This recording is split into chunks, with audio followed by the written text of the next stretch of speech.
bonds are essentially a vehicle through which government borrows money and the yield on it is the rate which the market demands. अब जब bond के price increase होते हैं तब दो चीजें होती है। Number one, the cost of boring goes up.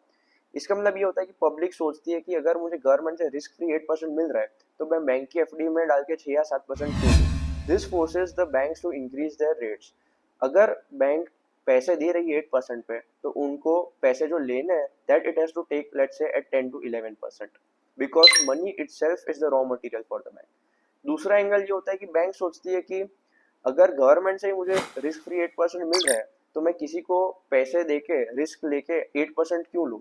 So it would charge a higher cost. Again let's assume 9 or 10% and the difference is the premium for the risk it is taking.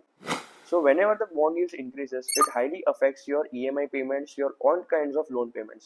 अगर हम एक simple calculation करें इस चीज के बारे में तो if you take a 50 lakh का लोन फॉर 10 years एट 8% तो आपका EMI वुड बी 60,664। अगर आप 2% सिर्फ बढ़ा दो इसको at 10% then your monthly payment would be 66,075। अगर 10 साल में इसको टोटल अमाउंट एक्स्ट्रा गिने तो that would be a staggering 6.5 lakh rupees. So in this way, the change in bond yields highly affect your EMI payment.